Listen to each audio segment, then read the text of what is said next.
Grisly crimes from past. Murder by a dead woman?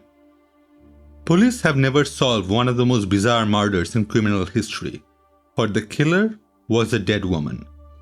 The roots of the crime go back to the 1870s, when Miss Ada Danforth and her little yard, Facon Moncare, regularly cruised between France and New York. Miss Danforth explained that Facon was an orphan whose parents have died in a fire. On her 18th birthday, she would inherit a fortune, but meanwhile, Ada was her legal guardian. Facon would curtsy adorably to any inquiring passengers and skip away with her doll. But back in their stateroom, the child masquerade ended. Facon's cherubic face would twist into a mask of evil.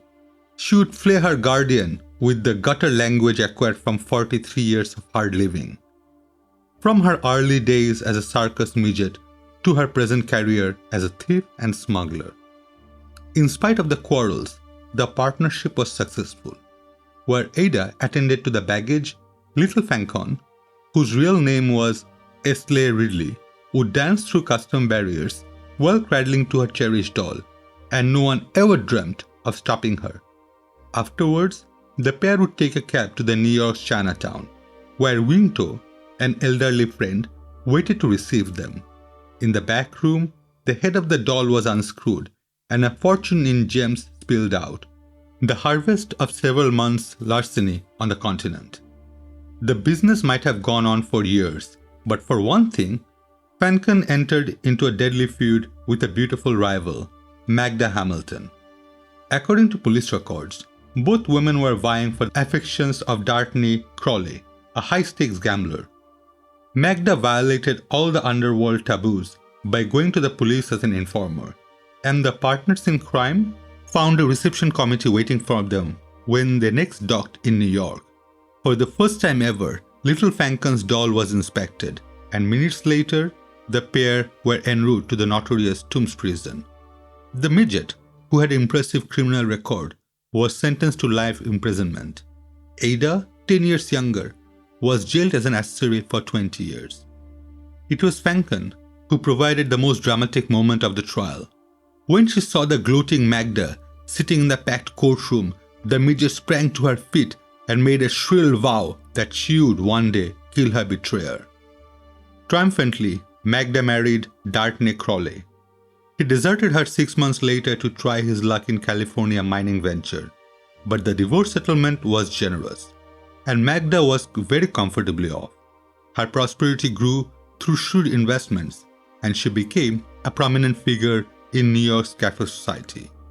Facon was all but forgotten by everyone, but Magda Hamilton.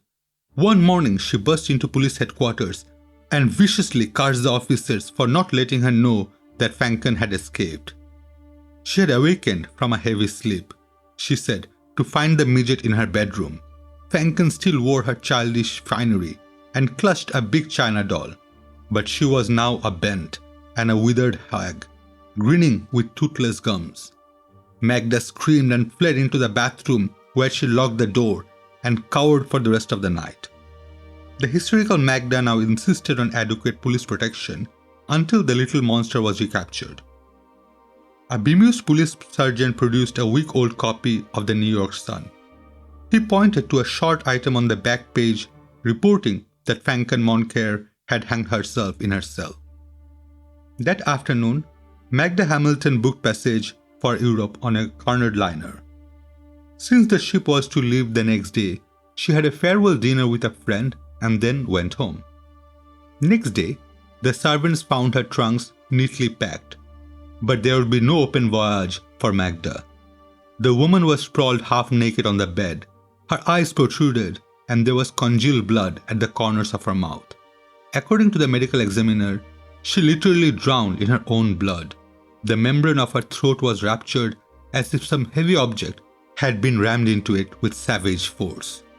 The murder weapon was never found, but there was a clue of sorts.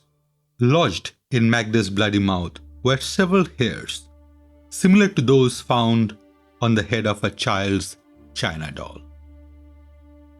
Thank you for watching. If you've enjoyed this story, please like and leave a comment. as it helps with YouTube algorithm to grow this channel. I regularly upload, so by subscribing, you will be notified of new materials. You will find similar contents in my other videos. Have a safe day. Signing off.